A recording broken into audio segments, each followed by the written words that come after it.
Hello, everyone, and welcome to episode 26 of the North Star podcast. Today, we have Shayna Carter here from Elevate with Shay, and we're just going to get a little bit of her story first of who she is and what she does, but also, too, in this conversation that we're going to do today is we're just going to really try to impact and get some more information about nutrition and health and just her approach on nutrition and health and how it's really shifted for her for over the years. So welcome. Thank you so much. Thank you so much for being here. I just want to kind of start off what do you do currently? Like, where's the direction that you are kind of taking your coach, your approach to health and things like that too now? Thank you for having me, Jeremy. It's been really nice meeting you.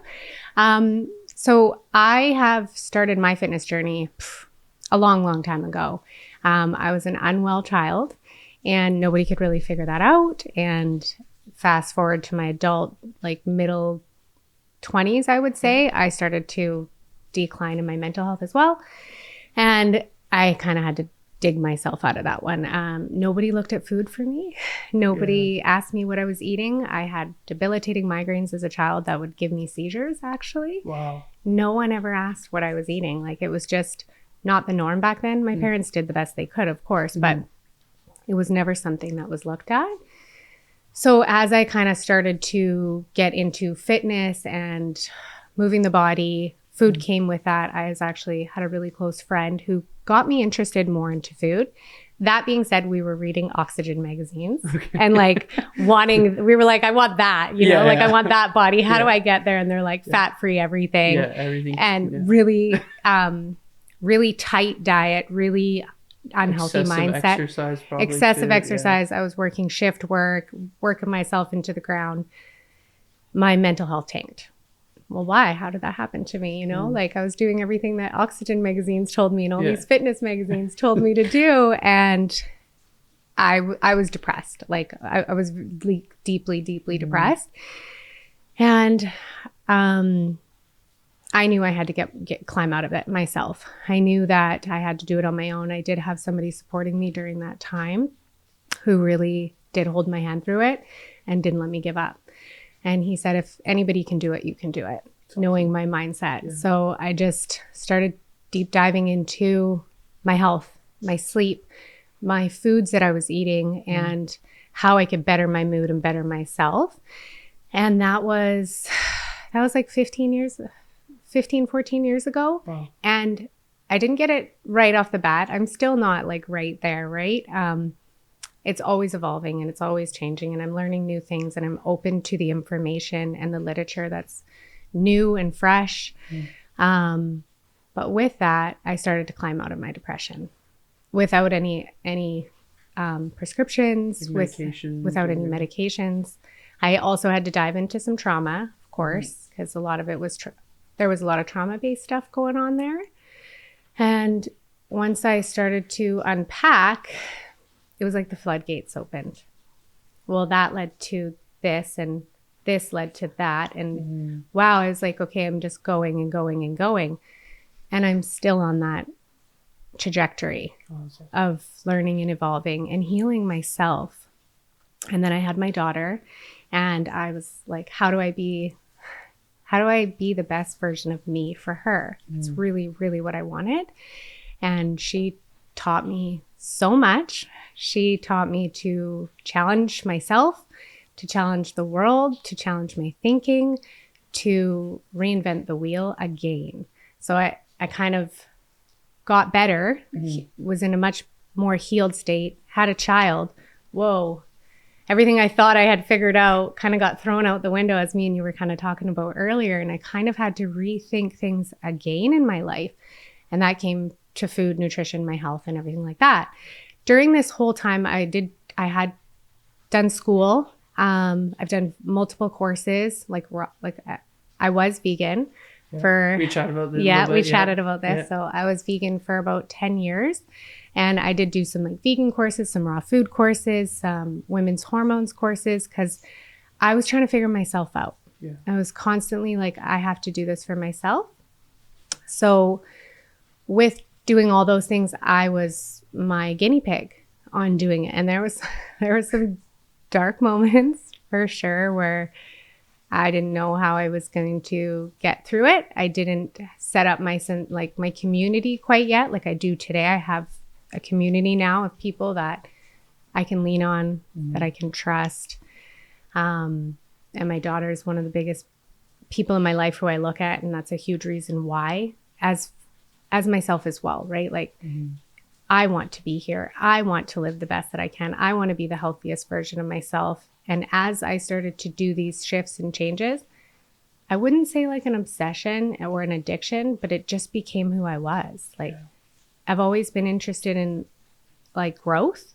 And I think with that growth of trying to heal my mental health and help myself came physical, mental, emotional. It came all, like whole body, right? Like a very holistic side of it, of healing my whole self, which is still a continuous journey, right? Things get unpacked almost every day or every week. Well, I think like going off that is, I think a lot of times when people start something, they think there's like really an end kind of to it, but there's so much that shifts in life. So many changes. Yeah. So I think, a big thing that I really also took away from that is that you learn how to pivot when certain things happened. And I think that's a huge part of just the journey itself, is learning when something needs to change or when something needs to be a little bit different than what had been before.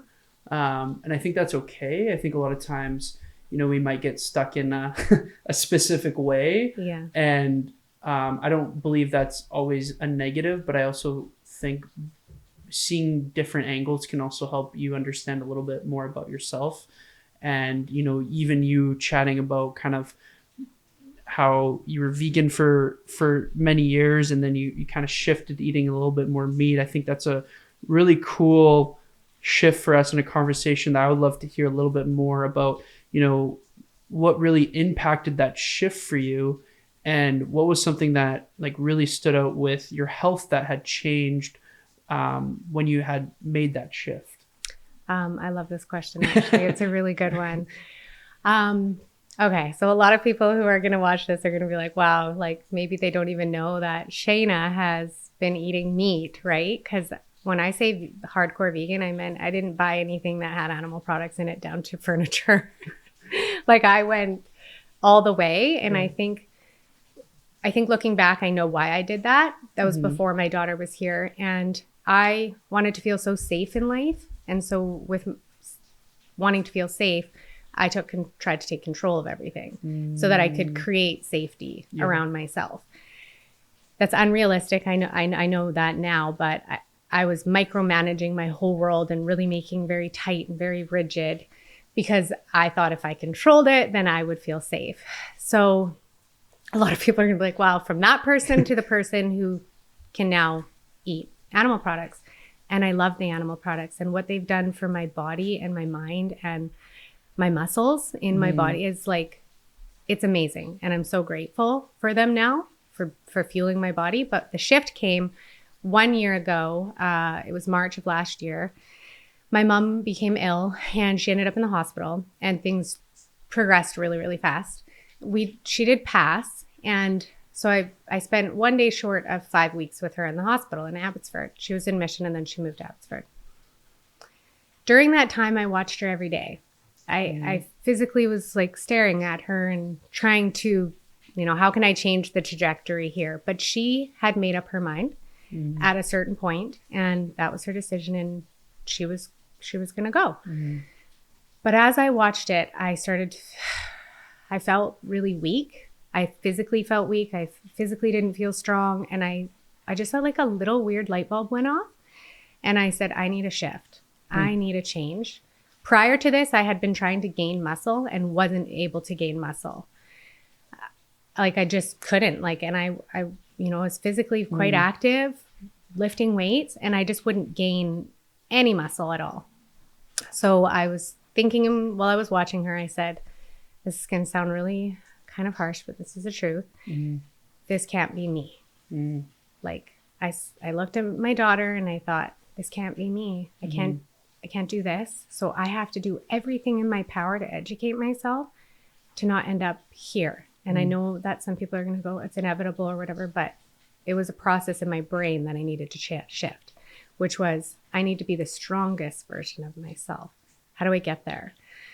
So my mom passed and I needed to get out of here. I went and visited a friend in Calgary, and you came down my stairs to get down here. There quite a bit.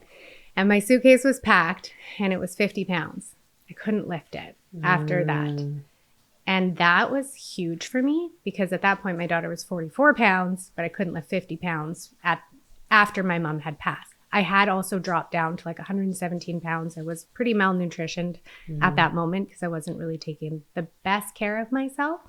I wouldn't say I was not taking, I just wasn't eating because I wasn't hungry. When you're in those situations, it's like an animal.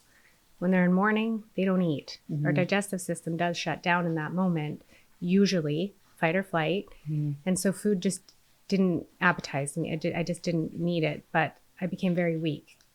So trying to lift that suitcase up those stairs, I couldn't do it. And that was my biggest eye opener, I would say, was whatever it takes, I have to get strong. So I went to Calgary, I talked to my girlfriend, and I told her, I said, I think I'm ready to animal products. She was like, what? Like, what do you mean? And I said, I want to keep it very, very quiet though, because I'm afraid of the backlash that I might receive, to be honest, because I dived so deep. Years prior, when I started veganism, I dived really deep and hard and probably aggressive. 5 years into it, I backed off and I realized not everybody wants to hear my tale or my rant or, you know, I want to better the world and the planet, which was all true. I want a better world. But putting it down people's throats wasn't the most polite, kind way to do it. Just because I thought I was right didn't make it right. So I said, I'm worried about the backlash. I'm worried people are going to get really upset with me about this. So I remember we went to the Light Cellar. It was in Calgary. And I said, I got to start small. I got to start somewhere. But I can't really eat an animal yet. Anyways, we got collagen. We got bone broth. We went back to her place. I did my little blissing of the animals and just gave it good. Like, it's a little ritual that I did to just get myself over the hump of like accepting this animal to heal my body, opposed to this feeling I had towards eating animals, which was not for health reasons. Like I was saying before, it was something deep rooted within me since I was a little girl. I just didn't want to eat them. I felt connected to them. I felt sad, but there was a way that I could do this, that I didn't have to feel that anymore. So I did that, and I stayed on collagen and bone broth for a couple months until I opened up to another girlfriend. She was actually my old tenant.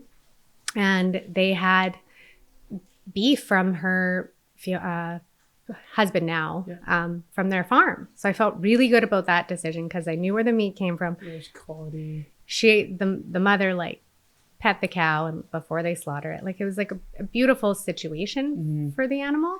So I was like, okay. And I started there and literally cried when I ate it. It was wild. But after I started there, I felt really good eating that meal. And every day then, since then, I almost don't go a day without animal products anymore. Just because I find them the easiest thing for my body. And then after a couple months of that, I went straight to carnivore just to try because I was curious. I wanted to try it on, see what it felt like. That felt good. But for the amount of activity I did realize I was like, I need carbohydrates. And that's what works for me. And as a woman who has a cycle as well, I do find the importance of it to have the carbohydrates for us as well. So that's actually how it all came about. So losing my mom was terrible, but she gave me a gift at the same time. She changed my life in another way. And now I feel strong. Like I am way stronger. I can lift that suitcase, no problem. That's awesome. That's like cool. I think those are like the best wins because those are wins that you don't really hear people talk about. I think we look at wins of like what you look like, or it's usually like more of a physical kind of persona of what somebody wants to. They want to lose a certain amount of weight or they want to gain a certain amount of muscle, but it's not like those other wins that you don't hear about because I always use the example of like, you know, losing 20 pounds or what we would say is like a sexy goal. Like it's like it's something easier to advertise. But you know, when you tell someone eat more balanced, It's like, well, okay, like diets are easier to advertise, and it's really hard in this space sometimes because sometimes the best approach for someone is just something that's balanced. Yeah. Right? That's balanced. That includes, a little bit of protein, a little bit of carbohydrates, some fats, some vegetables, some fruits, and like that's sometimes all that someone needs. Again, kind of going back to what you were saying about diets, I think, specifically to an individual, I think it really just depends person to person on what they feel is best for themselves. And I know we chatted a little bit about like trial and error and trying things out, and it sounds like you've done that, right? You tried the carnivore, and you're like, well, you're like, actually, you know what? I do need some more carbohydrates. I do need these things to help me because that's actually going to help me feel better, right? So I think that in itself is really cool. I do want to chat a little bit about, though, talking about, basis off of where you are now versus where you used to be. Would you have any pieces of advice for your younger self about, like what you would have hopefully, and I don't want to say the word regret because I don't think that's a regret. I think it's more of an observation, or it's an understanding of, because you wouldn't be here if you hadn't gone through that. But I also think it's cool to always like be like, if there was somebody, or if somebody's listening and they're on a similar journey as you, do you have something like a piece of advice that would maybe help them just understand and view that in a different kind of light? Another great. I love your question. Probably so many pieces if it came down to it. But one thing that I was really good at I thought I was really good at, was doing it alone. I didn't want to burden anybody. You didn't want to have a community around you. No, I didn't want to bring anybody down. So I hid it as well. I hid my depression as long as I could till it almost killed me, to be very honest. And I hope that me speaking my truth, not very many people know this, that it does help someone, that they do realize you do not do this alone. It's pretty much impossible. You need community. Be honest with yourself, and be honest with some people that you can care and that you really care about and that you trust, and tell them what's going on, because it's a big burden to carry. And we need community with all things, right? Like that saying, it takes a village to raise our children. It takes that same village to raise you and I, right? We need that village. It's not just for our children. That, and seek the peace. That is something, I just had this conversation recently about like what I would tell my younger self, and it would be seek peace and as often as I can. So what does that mean, right? Like, what is your peace? Your peace might be completely different than my peace. My peace is in nature, away from noise, away from devices. That's another huge one for me. I get a little overwhelmed with all of the pings and the dings, and being a mom, right? There's a lot of pull. And so seek the peace. And what I mean by that is, if you're realizing something isn't serving you, and that there's always this feeling of like, I don't feel good, I feel icky with this person or the situation, take a look at it and go, how can I make that more peaceful for myself? Because I think when we seek peace, a lot of our life can fall into place. Like coming at it from a calm place, and not like a 100 balls to the wall, really caffeinated, gotta like achieve every goal. Everything is achievable in a peaceful place. So I would give that piece of advice, as well as to find peace and be very patient, because it takes so much time to heal. It takes time to grow, change your body, change your habits. So be patient. We do live in a world that we want that instant gratification. And if people are finding that that's hard for them, maybe avoiding social media for a time being, taking a break from that, because social media and those outlets can be very like gratifying for that like quick moment. So stepping away from that and finding ways to keep that peace and have patience with yourself. And another piece of advice I would probably give is to tell yourself every day that you love you. I love you and you are strong. Like, try that on as well, right? Like, look yourself in the mirror, say it to yourself. It sounds so crazy at first, but I promise it's you would say it to your mom or your dad or your family or your friend, right? But we like never say that to ourselves. So if you say it, your brain will start, it's going to hear you, it's going to believe you, and you will feel better. So that would be opposed to the other things that we can tend to say in our brain. Yeah. The negative role that goes on. The feedback like, loop of. So make the habit of saying like, I love you, Shayna. You are strong and you are capable. Whatever you need in your life, say those things, opposed to like, don't say for example, like, I don't want to gain weight, right? Say the opposite. I want to lose weight. Yeah. So don't attract the negative, just keep the positive. Yeah. That's the other piece of advice I guess I would give. Yeah, I think like, shifting on those things too, and kind of going when you chat about like patience and stuff, I think, my view on patience too is, I think that's like, the hard thing is like in the industry that when it comes to like the nutrition or the fitness, it's like, it's kind of just thrown on like, be patient, dude. Like, and I think a hard time is for someone that when I hear that, or when I try to explain to people about being patient, I think the biggest thing is like, it's okay if it takes longer than you thought is what I mean, what I try to express as like, I think we all, like you said, we want instant gratification. We want it tomorrow. Yeah, I know. Right. And that piece right there is really hard because, I always try to look at like, well, how long did it take you to get to where you are? Right? Like, how long did it actually get to where you feel stuck, or you feel tired, or you don't have enough energy, or your physical and your mental health are not as optimal? And sometimes if not, sometimes it'll take as long to get out of it. But that doesn't mean that you're behind. It just means that the time it takes to get to what you see as a healthy individual just might take a little bit longer than expected, and that's okay. Right? So absolutely, that's just and I agree with you. I totally agree with that. For an example, started leaning on animal products, continued lifting, was able to lift heavier, and now I'm growing biceps, and I couldn't really grow them before. Even though I was still somewhat doing the same thing, I've shifted the way I eat with more protein. I really put an emphasis on protein. So that's the other thing I would say has shifted, is I increased my protein quite a bit. And it took me a year. Yeah. It took me a year. I mean, like I said, I work out at home. I move when I can with my busy little child and my busy little dog. Yeah. And like, I do what I can, but like we have fun with it.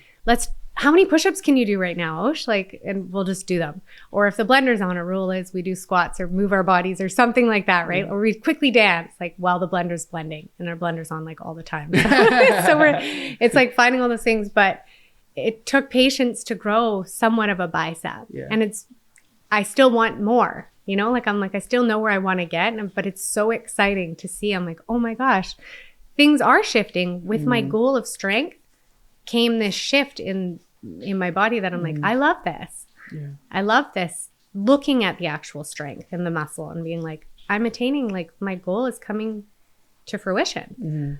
Well, and I think the issue that lies is a lot of times too, people just don't give it enough time, right? They shift something too quickly. So it's like, maybe, you're at 3 months and you're still feeling like, maybe if you just gave yourself an extra 3 months, you would be exactly where you wanted to be. But it's that one thing. It's if we don't see it right away. And I think, that's a really hard thing to go about when you're having a conversation with someone, because, if we're looking at, like advertising, or we're looking at, trying to, I guess, get to as many people or attract as many people to a page or something, it's really cool if I can be like, I can make you lose 10 pounds in a week. Like, that's very like clickable. That's very like, whoa, what? 10 pounds? Like, that's amazing. But then if I'm like, oh, but actually, or if I make a post saying like, oh, I can help you lose 10 pounds in a year, it's like, oh, that sucks. I know. But at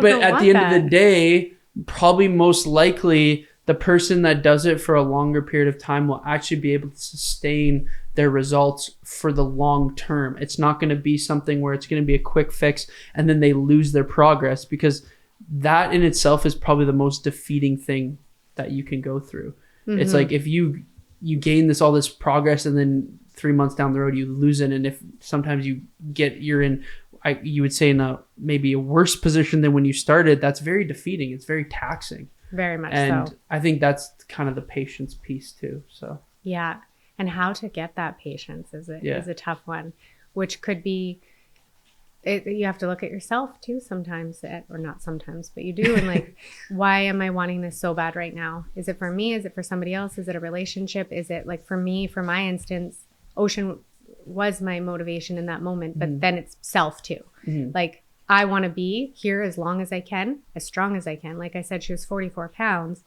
Well, functionally, I lift her all day long. You know, she's almost 6 and I still lift her up all the time, but I lift her up with ease now. As before, it was like you could get tired carrying. Moms, I think, and dads probably don't realize how strong they really are lifting their tiny little humans or their dogs or other things in their lives. You are doing this.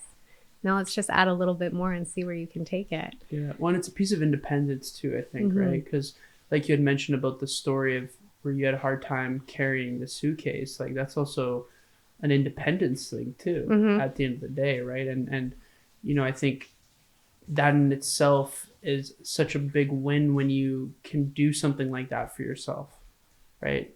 Because at the end of the day, like you said, looking inwards to yourself, but also doing this, like, who are you doing it for at the end of the day? Like, you know, are you doing it for yourself? Are you doing it for someone else? Like, and I think that that piece in itself is such a huge focus. And the shift that I just want to take with this conversation is you've talked about your daughter and, you know, the shifts that you've made, and also to, like you had said, like starting doing it because of, you know, her, but now kind of shifting into like more, you know, doing it for yourself. And but what have you seen with your growth in the last 5 years, having a daughter, and your impact that you can have on her with your shift and understanding how your life has changed with your nutrition and health? A few questions in there. Let me figure out how to answer. We'll talk. I would say like more based off of the shift of your impact on her, knowing the things that you know now, and how do you implement that? We'll make it a little simpler. But this one, it's simple question, complicated answer. Yes, yeah. Because I think I told you, like I was telling you before in the kitchen, was I raised her as a vegan. Yes. And I thought, and there's no disrespect to people, like you have to do what works for you, as long as it's working for you, right? And for me, I wasn't getting what I needed to. So there's no disrespect towards whatever choice somebody's doing. I respect it completely. If they have a good reason, like if they have a reason why, then I respect that. So for me, when I shifted quietly and I didn't quite tell her. And then I had a conversation with her that, you know, I humbled myself. Mommy didn't have it right, or I shouldn't say I didn't have it right, but that was kind of the conversation we had, is Mommy doesn't know all the answers. And I have learned now that I think animal products could really help us. She had a similar response to me as a child. She cried. I don't want to eat them, Mommy. I don't want to eat them. And I've backed off. I've planted a bit of a seed. Now let's just see if questions come out or what happens, or if she's seeing me eat the animal products, like what comes out of it. So I planted it. She didn't bite. She stayed very strong in her, I am vegan. Unless there was a non-vegan cupcake, then she's no longer vegan. And that one's a tough and tricky one. I'm not vegan anymore, Mommy. So let's have the cupcake. I got her to the point. I didn't believe in lying to her in any aspect. Because I would have been upset with my dad if he lied and snuck animal products, because I had this deep-rooted thing to heal, I believe. So anyways, she didn't bite, and then I had to reinvent a way to talk to her about it. So I did, and I said, are you willing to try? And I said, do you see how Mommy works out every day, and you work out with me, and she does yoga, and she lifts her tiny little weights, and she's got her little bar here. And I said, I believe now best way that I can help you with your muscles and your growth and your brain development is through trying some animal products. And she said, okay, Mommy, I'll try. And she didn't like the texture. So texture was a huge thing for her. So I found really cool ways. Like I use my Vitamix for everything. It's amazing. But I'll make ground beef. I'll turn any ground beef into a sauce. and I'll load it on anything I can for her. And she doesn't care. I've never lied to her about it. Yeah. There's animal products in here. It's beef. I tell her the truth and she loves it. So it was just finding other ways. I lean on a lot of collagen. I was using whey protein for her, but she's now kind of gone through a little bit of a dairy-ish. Like she's not tolerating it at the moment. So we're working through that. So I've omitted but I do use protein powders for her as well and try to really up her protein because I believe a lot of us are under proteined as well. The daily recommended amount is not quite enough, I don't think. I would actually like to ask you a little bit about that if we have time. Yeah, for sure. Yeah. But yeah, so it was her being vegan, me humbling myself to say, hey, like, I think I might have had some stuff wrong or not. Like, it was an interesting conversation, but like, mommy doesn't have all the answers. I thought I was doing the best, but I have now learned is kind of the conversation I was trying to have with her. And she's been open to trying. So she's tried everything now, pretty much. She likes none of it. Still texturally wise. She's just thing. So I'm still working. Like I made a turkey soup and I blended it. That sounds disgusting to a lot of people, but I'm still feeling good about it because a lot of the good stuff is in there. And then she had a pureed soup and we added stuff to it. You know what I mean? Like, so it's finding new ways to get those animal products into her. Scrambled eggs or putting more eggs in something. So different ways of getting the animal products into her that doesn't make her feel like, oh, this is weird, but still being very honest with her as I can. Did you see a shift in her? Did anything change? There's shifts in her every day. So with children, I would say it's an interesting one because they change so much, but she has had 2 insane growth spurts. Like she is taller from starting. I would say she's very healthy and very strong with implementing the animal products in with her. That being said, I've always believed her system is extremely strong, even though we were like leaning on plant-based a lot. I did a whole foods diet. The one thing that I was using, which was tofu, which was organic at the time. I now have changed my mindset a little bit on that as well. I did the best I could with what I had learned and what I thought. And I've always really worked on her brain health and getting protein in her, no matter what it is. If it's chia seeds, hemp hearts, spirulina, even a little bit of that, like lots of spinach, other ways that I was power packing her prior, it just wasn't enough. And now that she's getting more, I would say I have noticed a shift in her. She is, she'll show you. Yeah. She'll say like, look, mommy, look. And she's got her little bicep. And that's kind of like, she feels, what it is she feels strong as well, like me. So I guess I've implemented that in our lives of, I just want to be strong, you know, not about the body image for us, or I don't want her to ever think that through me. I physically just really want to be tough. Sure. I want to be strong. Awesome. I want to be able to carry you. If we're in the woods and you hurt your foot, who's going to carry you down? It's got to be me. So I got to be able to do that, you know? And so I'll share those things with her. So I would say I have noticed a shift in her health improving, even like another layer of it. That's cool. I think one, you know, what you were saying before, like trying to get enough from, you know, you'd mentioned this too to me about, you know, it's sometimes a little bit harder to get all the necessary protein when you're doing a vegan and vegetarian diet, not because it's impossible. It's just if we look at the basis of how much protein is in, let's say, a meat source, gram per gram, it's easier. Yes. Right. You know, like having 25 grams of protein from meat tends to be easier than sometimes having it from a plant-based source. So I think also too, when it comes to the flexibility, but also to the time, like time consuming it can be as well. Not that it's impossible, but I think also time when it comes to that, it's, you know, it can be a little bit easier. Obviously, you're still going to have to be conscious of what you do and still prepare and do things. But I think that's something that I've really had to help people when they're going to do vegan and vegetarian diets, is that we got to really make sure that we're maximizing your protein intake by doing specific things. And that just might take a little bit more effort to do. But it doesn't mean it's impossible. And I'm from the sounds of it, you've shifted a lot in the way of you're open to more avenues as you've kind of shifted with your things, and you're open to, like if that works for you, that's awesome. And, you know, but it's also okay if you need to shift some things. And I'm very of a believer that like, I can help you do this and I can help you get here, but also what is the main reason you're doing it for? Right? Mm-hmm. Is it because your best friend told you that it's going to help you lose 20 pounds?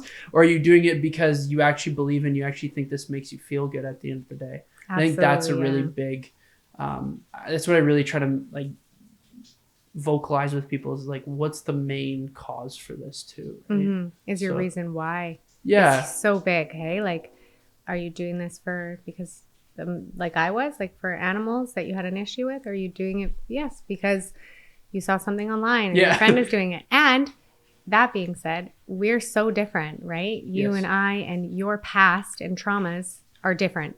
So your reaction to a certain food, for instance, might be completely different than my body. It will be different. Mm-hmm. And so no matter what fad or diet people are trying, it's going to be different for you. And so there comes that patience part, right? Like it might not be what's good for you, but that's one of the things that I really want to help people with is simplifying. Yeah. I think I was overcomplicating everything in my veganism journey as well, but because I had to try to bring every ingredient in to help keep us healthy, to keep us going. With that came so much preparation. I was in my kitchen every day. I made everything by scratch too. I mean, every single thing, like every sauce, every dip, every food. It's a lot of work. It was a lot of work. I spent my life, I was a slave to my kitchen, and part of my process of healing is letting that go and like not striving for perfection anymore and just progress. And part of my progress is letting go. And just helping people, just keep it simple. If you just need protein, get a steak, salt, good quality salt, have at her. Yeah. And just, that's it.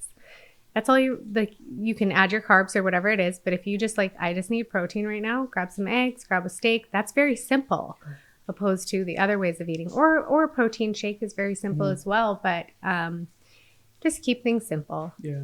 Well, I think it comes down to digestibility too. Like you had talked about person to person. Like I personally have been diagnosed with celiac disease, so I don't eat gluten. With that comes a lot of things that digestively don't work for me. So dairy is another big one. I have a very hard time digesting dairy.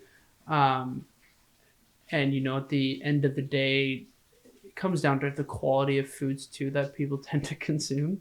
I think at the end of the day, you know, when I got diagnosed, I did the whole full, like, you have to eat wheat or gluten. You have to go get a scope done. You have to like get these things done. You got to get blood tests. And it was crazy the shift that I always, as a kid, you know, I don't blame my mom for this, but like, you know, she knew the best at the time, single mom. I had a lot of antibiotics as a kid. So that also shows that later on in your life, your gut can be very compromised.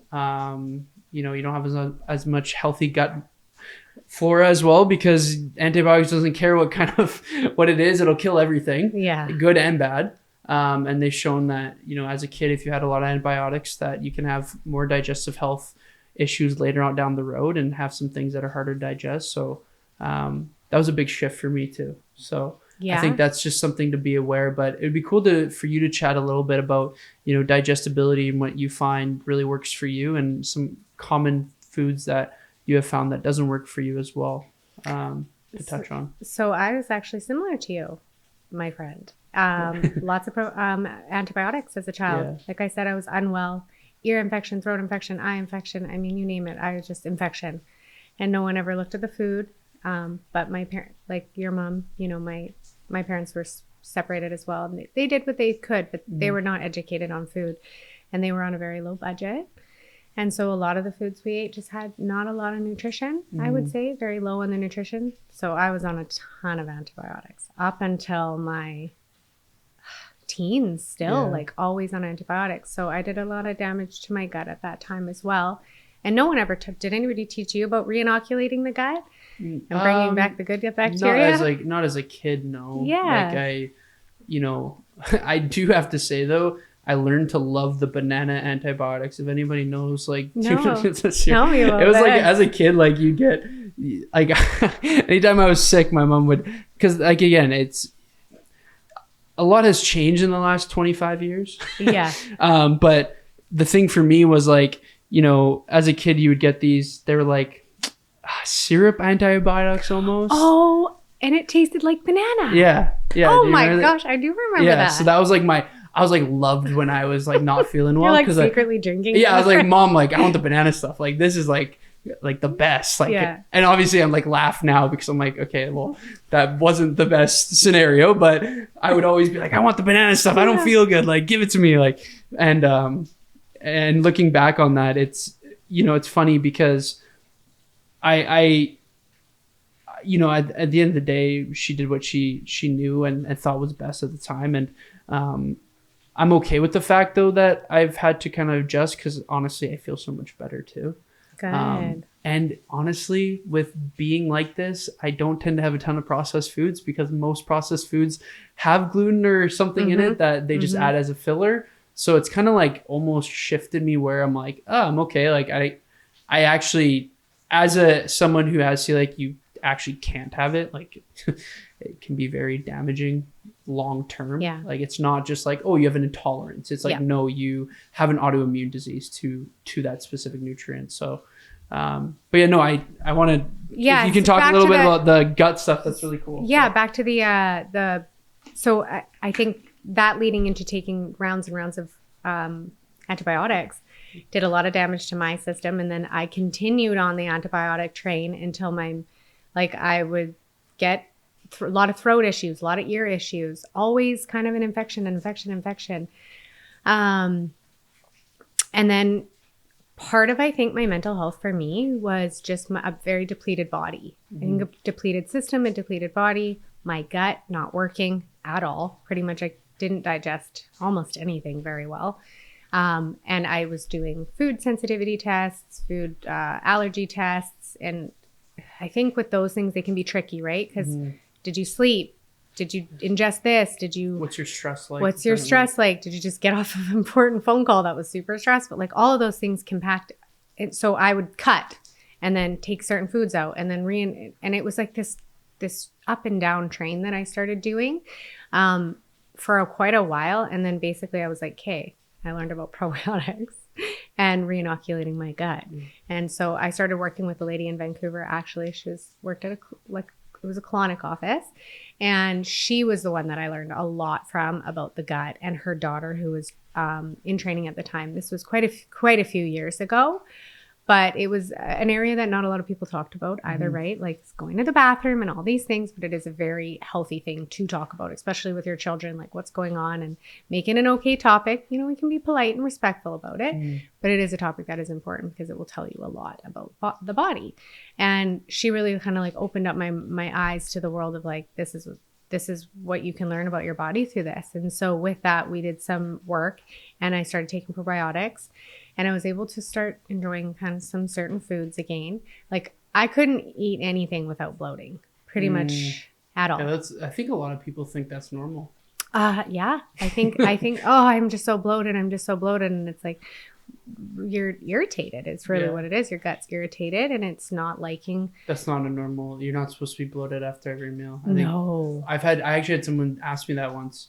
They're like, you're not bloated after every meal? I'm like, no. They're like, that's not normal. And they're like, I was like, no, and like you shouldn't be like maybe occasionally, like that's like sometimes that's you know, that obviously there's gonna be cases where maybe you ate something that you just are not used to or it's stress or whatever. But yeah, like, and they're like, what? Like I'm not supposed to be bloated all the time. I'm like, no, that's not a good sign. That's usually because you're eating things or doing something that doesn't sit well with your system. Right? Like you just said, sit well with your system is another aspect I had to look at. I was eating on the go, rushing all the time. So I had a pretty strenuous job. I was busy. I had a dog. I lived on my own. I was, you know, trying to make life work. And I was always eating on the go. And I didn't give myself any time to breathe or chew. Chewing was a huge one for me. I had to like relearn to actually chew my food to start that breakdown process right where it belongs, which is in your mouth, to break it down enough to at least give it a head start on the stomach. So chewing and taking a moment, eat the meal. Everything's going to be there after. It's all good. And then certain foods that I just, to this day, like I still don't do well on hummus. So chickpea. I don't like, it's just a no for me. It's probably the canned process. I've soaked them. I've done them. It's just something that my body just decides I'm not down with it. And I don't, so that's okay. Overeating is another one, right? Like knowing your limit, play within it. So it was simplifying, taking away a lot of the big ingredients. Salads, for instance, my system didn't do well as a vegan. I went raw vegan. It didn't do well as a raw veganist in this climate. For someone like me, I'm a cold person. Anybody that knows me knows I've always, I used to be, I'll say. I used to be more of a cold. You get more iron now, that's why. Yes, I'm a warmer person now because I'm stronger. I have more muscle on me, which has helped me for sure. I'm not nearly as cold as I used to be. So that's definitely warmed me up, which has like been a really nice shift. But with being vegan, I was adding in so many ingredients. And with all those ingredients, your body's like, how can I do this? And then I was eating a cold salad on a cold day and expecting my system to like do what it needed to do. And it would just shut down. It was like, nope. Or stress. I had a lot of stress in my life. And here I am trying to digest a salad. And it's like not going to happen. It's too much. It's too hard for your stomach acids to break down that food. If you're in a stressful state, have a really nice soup, something very simple, easy on the beans too, stuff that's hard to digest. Have a smoothie, have a shake. Just keep it really simple in a stressful state, I would say, or omit if you have to. If you're in a really acute stressful situation, it's okay to skip a meal, I'd say. Your body will probably thank you. Just stay hydrated, keep your electrolytes up. And maybe avoid caffeine too. And that's the other thing too, I would say, is too much caffeine can really mess your digestive system up as well. So if you're going to have your coffee, depending on who you are, maybe have it with some fat in it. And then, maybe away from food for some people might need to be kind of separated, I would say. So that's kind of what I would say is my changes were slowing down, chewing my food, less ingredients, keeping it so simple for myself, and digestive enzymes, healing my gut. Like I was taking glutamine for a few years on and off, kind of cycling throughout it, doing gut health. I don't drink or smoke or anything like that. So all of I did at the time though, I did drink alcohol. And so that was inflammatory for me. For sure, yeah, I don't anymore. And a huge shift. Like I was never not, if I had alcohol and food, I was always bloated and I was always not digesting food very well. And the next day I always felt very terrible. Even with one glass of wine, I'd feel quite terrible. So my system does not like alcohol at all. Yeah, I think for most people it's a poison, right? Yeah, let's break it down for a second. It's meant to do that. Yeah. So we're not supposed to like it, but some bodies are probably more sensitive. I'm a very sensitive body when it comes to alcohol. So it's just my body immediately gets a rash and it's like, you don't like this. Well, and I think, there's a few things I just want to chat about. I think the whole vegetable thing about having salad thing, like most of the times when a vegetable's cooked, it's easier to digest too. I think it doesn't mean that you can't have a salad like here and there, right? Like I maybe have, honestly, like the only time I really have salad is at my grandparents because my grandma loved, I go to my grandparents once a week. So she makes the same meal. And that's the one time where I have a salad. And I'm just this actually, I enjoy it because throughout the week, I usually have cooked veggies or something that's just easier to digest. And I actually find that because I've done that, when I go into the meal and I have something that maybe I would find more hard to digest, I actually don't have a hard time digesting it anymore. Good. I think a lot of times, and maybe this, you can kind of understand this too, is when your digestion is so much better, if you have something that's maybe a little bit out of the norm, it doesn't affect you like it used to before because your gut is not as inflamed or it's not in an inflamed state anymore. Absolutely. I do agree with that. So it's I think, because at the end of the day, there's going to be time, maybe you go have a dinner or there's a birthday or you have something that's a little bit off. But I think if you can really focus on looking throughout how consistent can you be with your gut health throughout the year, then those one-offs are not going to be as impactful for you, and you're not going to feel it as much as well. That's my personal. I actually had that same experience recently as well, going on a cruise. Yeah. I was like, what am I going to do? Yeah. What am I going to eat on this place? But because my digestive system's in a better place, I was able to have some of those meals, and I was completely fine. That being said, I did keep my movement up. After I would go for a light walk, like a little walk, just to kind of keep my system moving and my circulatory system going and trying to utilize that food. No issues. Zero. The other aspect I would say is I had no stress because I was on vacation. But the thought process too, I think some people can be like, oh, this is going to, like, back to what we said, this is going to make my stomach hurt. Don't say that. Just say, this is going to feel great on my system. Yeah. Like, just try to invite goodness. Like, I love salads. I love the crunch. I love it all. Yeah. I'm just more mindful of how many ingredients are in it. Maybe some of it is steamed. The volume probably. Yeah, too. And the steamed, right? Like, I can throw steamed veggies instead of all cooked, and then like the meat or something like that. And I can tolerate it now. Yeah. Back when my gut was like screaming, help me, I couldn't tolerate it. And then I was walking around like a little pregnant six months belly all the time.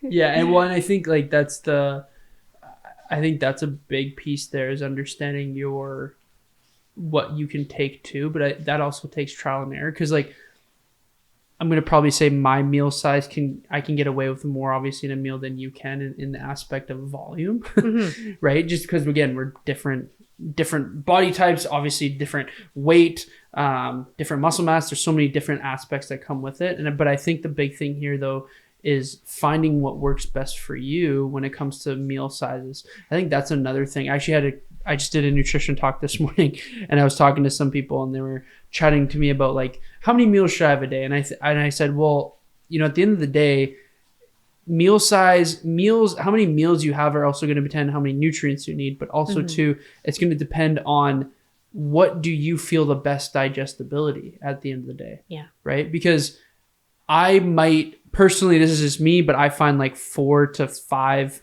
kind of servings of food a day works for me. I find that's the best digestibility. I don't get super bloated. If I try to probably fit all my calories or all my nutrients or everything in one meal, I probably not feel the best. But I think at the end of the day, it just really goes back to the approach of looking at it as what is going to be the best scenario for you in your life, and how is that going to be implemented on a day-to-day basis. So going off that, what do you find works best for you when it comes to how many meals you eat, but also too, like, what do you try to have in each meal? So that's shifted quite a few times, I would say. So I'm a good person to be trial and error with, because I've done the 6 meals a day. I would say like 3 meals, 2 snacks, or 6 meals. I've literally done it all. I've done fasting windows where I've eaten 1 or 2 meals a day, just to try, because I'm a very curious person at nature. And I'm like, let me try this on before I even like try to tell anybody about it or give advice on it. That being said, I know my body would be different on it. I was definitely pushed by to believe that, you need to be more in a fasted state more often. So try to get all of your nutrients in 1 to 2 to 3 meals tops. Well, I tried that, and let me tell you, I was miserable. I was so miserable. My stomach was messed up because I was trying to get in too much food for myself. In such a small window. In these massive meals. And so I scaled it back, and now I would say 3 meals. Sometimes I don't have as much of a breakfast because I do play around with intermittent fasting with my cycle. So sometimes I'll just have a coffee with a ton of fat in it. And sometimes if it's not fasted and maybe I got a little bit busy that morning, I'll add protein. So for me, what works best is 3 meals, unless I'm doing a bit more of an extended fast, and 2 snacks. And my snacks might literally just be so simple, like just a protein shake. I love cacao. Like, I don't know if you knew that about me, but I'm obsessed with cacao. So in the afternoon, my snack might be a protein shake with some cacao in it, which just gives me a little bit of an energy boost without coffee to get me through the busy mom meal in the night and the day. And that really works well for my system. I've figured out that that's what works best for who I am. And I'm busy. I never really sit. That's not the greatest thing, but I'm busy. Mm-hmm. I'm busy cleaning and cooking and doing all the things, and I have a few jobs and my daughter. So I'm moving. With that, I do need more food. If I was sitting at a desk more often, I would maybe not need as much food. I've been there and I've not needed as much. So the 3 meals, 2 snacks a day work really well for me. And each meal I prioritize protein without a doubt. It's my number one go-to is what protein am I having? And then with that, I kind of wrap my head around how do I need this to look? Mm-hmm. So I don't know what you'd want to call it, but I play around with keto a little bit for my cycle right now. Not saying this is for everything, but I'm trying it on as well. I've been about 4 months into cycling with cycling food, a keto diet, I would say, with my cycle. So when I do that, it's just like protein and a fat, as you know, right? And I might do a small amount of carbs. Usually it's steamed veggies. And then when I'm not keto, it's like I will lean on yams and sweet potato are like my favorite carbohydrate, I would say. I don't really do oats anymore, not for any reason except for just they don't sit right with me as much as they used to. They kind of slow me down. They give me an up and then they slow me down. So my meals usually will be like, we'll give you an example. Tonight, I'm going to have a ribeye steak. I'm going to have avocado and I'm going to have steamed, I have celery, broccoli, and carrots, and that's it. And I elevate all my meals with spices and herbs and stuff like that. I'm a huge fan of it. And it will be cooked in butter, grass-fed organic butter. I find that works really well for my system. Sometimes I can tolerate dairy too, and other times I can't, but I can always tolerate grass-fed organic butter. So that's usually what my meals will look like, and they'll cycle. So when I'm doing more carbs, then I'm getting in all my berries or my fruit more during that time. So just because I'm saying this, ladies and gentlemen, doesn't mean to go jump into what Shayna's doing. It means I'm playing around to dial in. Seeing what works. To work with my system, my life, my cycle, all of those things. It all matters, right? My past, the way I digest food. So that's kind of where I'm at right now. Yeah, I think a big thing that stands out too is like the foundation of how you go about it. So, you know, when I talk about foundation with someone, if I'm looking at like building a home, each house has a foundation of how it is, right? So you can look at that. Like usually my foundation conversation I have with someone is, what's your protein intake? What's your vegetable intake? What's your fruit intake? And how much water are you having in a day? Like what's your hydration? What's those 4 things look like? And once you have your foundation kind of built, you can kind of, you know, jar off and see like, okay, what do I need? Like, am I going to extend this wall, or am I going to make it bigger, or am I, you know, going to make this into it? Like you can kind of look at that as once the foundation is built, because when I kind of look at like overall health, we want to make sure that we're having adequate nutrients. But then we also, when we get into specifics, like you said, you know, you're trying keto at specific times, and then you go a little bit of carbs. So that would be kind of like those things that you would do outside of your foundation, because you're still going to try to eat adequate protein. You're still going to try to keep your, you know, vegetable intake up. If you're doing keto, you might not be having as many berries and fruits, but you still prioritize that when you shift onto something different. Yeah. And I'm guessing hydration is the same thing, right? Like very much. Water is so, hydration, we'll say, is so important. So, you know, we don't really absorb water. To help us, we need the electrolyte balance in order to actually hydrate us. So I do work on that as well. I use LMNT a lot right now, and I love it. I love the way I feel off it. I actually feel hydrated, which feels really, really good. I use a lot of different mineral salts in my cooking and just sprinkling it on, because I have noticed I'm a person that's always been low on the sodium level side. I've never liked salt, so I've tend to like just shy away from it. I have more of it and I feel better. Yeah. It just helps me, especially when I have my cycle as well. It's like it really does. I find quite a difference when I'm properly hydrated. So yeah, foundation is always whole foods. So the biggest, like right to the source, how can I get it as whole as possible? How do you cook it? Matters too. What are you cooking it in? What are you cooking it on is something that I also kind of like to look at. What are you doing while you're eating your meals? And so it's like whole foods, always prioritizing protein at every meal, which was something I didn't really used to do. And then a healthy fat, and carbs will just be different. But yams and sweet potato are like two of my favorites, I would say. Wild blueberries are one of my favorites. I'm more on the berry side, I would say, of fruit. When it's summer and the seasons come and we have like fresh fruit coming in, like I have some fruit trees, cherries and stuff, like Nice. And I have an apple tree that produces awesome. quite a bit. Yeah. So then I'll eat. Like I have my own garden outside too. And we try to produce as much of our own food as we can. I'll eat any of that at like pretty much any time if it's ready.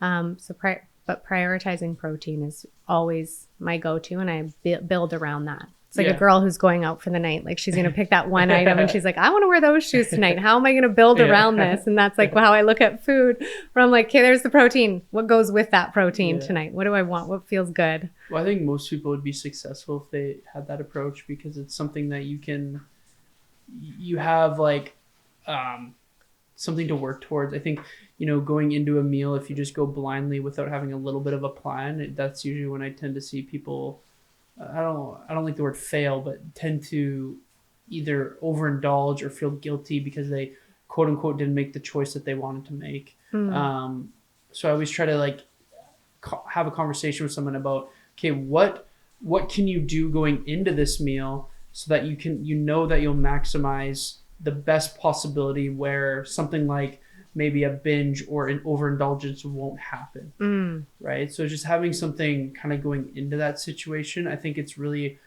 hard for even myself if I'm not kind of like a little bit prepared, and you're going into a meal and you don't really know what's going around.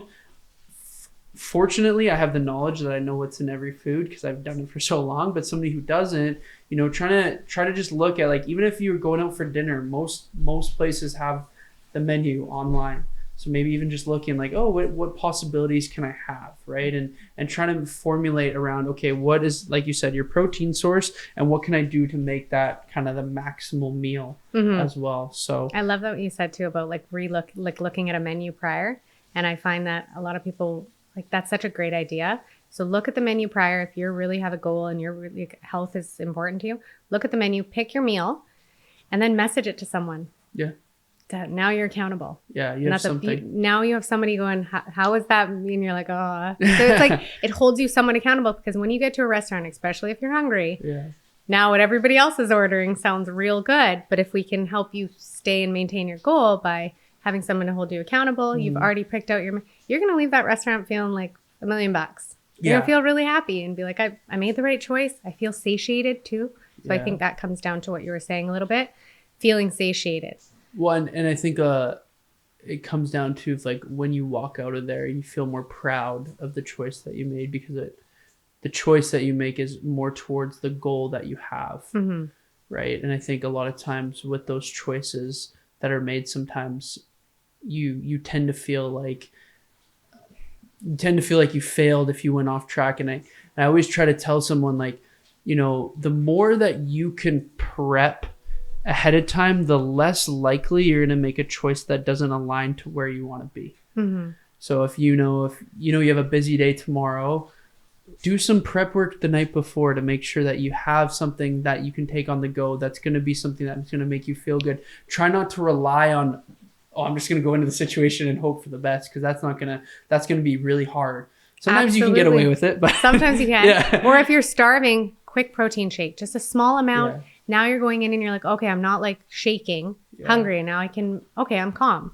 And that sometimes for a lot of people can just calm us down. Or if you can't do that, chug a glass of water just to try to help yourself get out of that hunger state. Because it's like going to the grocery store hungry. Yeah, you're going to buy everything, and then your grocery bill's like $600. You're like, little look and be like, I didn't even want this. Yeah.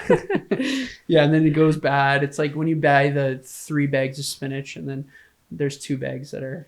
it's like a little meme. It's like, in the back of the drawer of the spinach, and it's just like never been eaten because you just buy everything. You buy 3 of everything because you're so hungry. So no, that's funny. I'm going to kind of wrap it up here a little bit, but my question for you to really finalize kind of the conversation that we had today, and for you moving forward, but also for anyone that's listening, what would be your top 3 things that somebody's starting out, are listening to this, they haven't done anything yet, they don't know where to start, they just feel lost. Like, what would be 3 things that you would want to give someone to help them get started on their journey?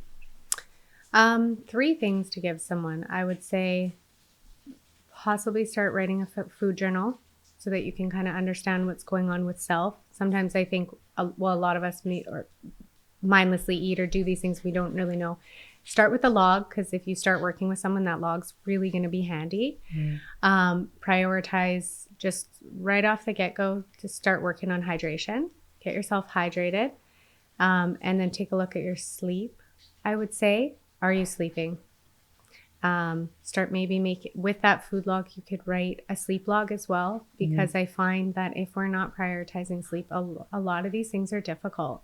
I know when I'm not sleeping, I am craving like carbs like crazy and chocolate and stuff that I'm like, because my brain is looking for that glucose. It's just like, just stay alive, stay alive, stay alive. Stay awake. Stay awake, right? Like, and so I'm no longer in control. Like, I'm not in the driver's seat anymore. I'm in the back seat trying to sleep. So I would say a food log, a sleep log would be great. Prioritize hydration and what that looks like for you, and start small. Just start small. Get outside. See if you can have a goal of going for a 10-minute walk, and prioritize protein at every meal. Without a doubt, prioritize that protein. Is that something that, I know I said this would be the last question, but is this approach, have you seen this to help yourself or anyone that you've been able to help kind of guide throughout? Like, is this some really big, like, would you say this is like 80-90% of the things that probably people are missing by doing those things? I think, we can get really confused on where to start, and then we halt and we don't start at all. The log's going to help. It's going to help you get in touch with yourself, which is really cool. It's going to help anybody you work with. And now you have information on yourself. And because we can go, oh yeah, I ate great. Well, tell me what you eat. And then you say it and you're like, oh wow, okay. I ate 5 donuts or whatever. Or I ate 3 bowls of pasta. I thought I only had 1, but I wasn't really thinking. So that log will help. The hydration is going to help with all aspects of your health. Learning your sleep is so important because we need it. It is the most important thing, I think. And then prioritizing protein. If you are having more of your food from protein, you're going to be more satiated, more full, and you're actually just going to be a healthier individual, I believe, for yourself. But also as we age, especially women, I'll say, we need that skeletal muscle on our bodies as we age. It is going to protect us in so many aspects of our life. And actually, one of the books that I love, it's on the table right now, Dr. Gabrielle Lyon, she kind of has this thing where she says she doesn't believe we're dealing with a world of like obesity. She believes we're dealing with a world of like undermuscled. And I was like, oh, what does that mean? And then as I've sat with it and looked at it, I'm like, oh, it's very interesting, because if you had a community of people who were working on muscle, obesity would no longer really be the issue, right? So just, it's that another little mind shift change where I was like, I like that better. Instead of, oh, we're dealing with obesity, it's like, well, we're just dealing with undermuscled people. Let's help. Well, and like when you look at BMI, like I'm my BMI scale, I'm obese on my BMI because I have more muscle. I have more muscle on my frame, right? So I think also that's another big piece is like, am I classified as, for my height and my age and my weight and things like that? Yes, I'm technically obese, but it's because I have more muscle on my frame than someone who would be what they would classify as at my. I think my weight for my height and all that, it should be like 160 or something. I'm like 210. So I'm like, really? Yeah, that's because they have like a scale, right, of what it quote unquote should be, right? And I think like that in itself, educating yourself of knowing like, where do you stand? Like, are you someone who has a bit more muscle? Are you someone who actually holds a little bit more body fat? Like, where do you actually stand on what you weigh? Because your weight doesn't reflect the whole big picture. If I stand on the scale and it tells me a number, it doesn't mean I'm 210 pounds of fat. Like there's obviously a lot of different mechanisms that are happening. So like I gained weight on the scale technically. And for a lot of people, I understand that would scare them. Yeah. Going like I got 10 pounds heavier. And for a lot of women, that's going to freak them out. But I was like, well, that's just muscle. And I know it is. And so I was like, hey, I'm proud of this. This is awesome. 100%. Like this is what got that suitcase up the hill. Yeah. But I can understand that sometimes there's got to be some work done around that your mindset being like, you didn't gain, like it's not fat. Yeah. You're strong. Like you're stronger. And back to that last question, is maybe learning a little bit more about your food and your like calorie intake and your protein intake. So possibly using an app for a little while. I'm not super big on like counting everything all the time and becoming really rigid, but for the beginning, it could be a wonderful thing to just learn. How much protein am I getting? How much carbs am I getting? And how much fat am I getting in a day? And just do that for a month or two to kind of get an idea that you take control. You learn where are you at, and that you start to learn food again. Yeah. And then you can move away from it, right? But it's just, we don't all know how much a tablespoon of peanut butter is going to do. They're like, oh, it's got a lot of protein in it. Well, opposed to like the egg or whatever else, right? Like it's just learning more about food. It's an education thing. Yeah, educational. When I say that, and a lot of people are like, it's funny. I've talked to a lot of people about this over the years, and like, well, I don't want to track. And I'm like, that's fine. And you don't have to track forever, but I do think this is going to teach you a lot about yourself because you're going to be more aware of what you're eating. Because it's if you try to track everything that you ate in a day, but at the end of the day, and you can't remember everything, and you don't know exactly what the ounce was. Like, I just talked about a portion control kind of chart. Like, if you have 2 tablespoons versus 1.5 tablespoons of olive oil, and you did that 3 times in your day, that's like 150 calorie difference, right? Just by half a tablespoon in each meal makes a big difference. It makes a huge difference at the end of the day. Nothing wrong with having a little bit more olive oil or things like that, but it's just the awareness piece that maybe if you're struggling and you don't know why, that could be a reason why, is that maybe you're under or overestimating what you're currently consuming. 100%, because I'll say I did it. I was shocked by my own self. From all my knowledge and everything I've learned and all the things I've done, I didn't track. Yeah. And then I did. And I was blown away. Holy cow. I am like way over carbs and way like not nearly as much protein. I thought I was getting a lot of protein, and I was like, I'm still not even hitting my goal. And now I understand how to hit the goal. Yeah. And that's why I prioritize that protein first and kind of work around it, because I'm going to be okay with the other foods. I'm not too worried about them. But I was like, I just really want to make sure I'm satiated and getting what I need to fuel my body. No, I love that. That's awesome. Okay, so I'm going to kind of finish up here. I always ask, where can someone find you? Either if that's like a website, on Instagram, and what are kind of like your last kind of words or messages that you just want to end the podcast with? Okay, so people can find me at elevate_with Shay. That's on Instagram. And then now at www.rawcollective.ca on the website, you can find me on that page. I work with a bunch of wonderful ladies. Robin is one of them, but she's the founder of it and she started it. And it's just check out the website, you guys. It's pretty amazing. And it does lead into mental health a lot. Cool. There's counselors on there and it all goes for healing.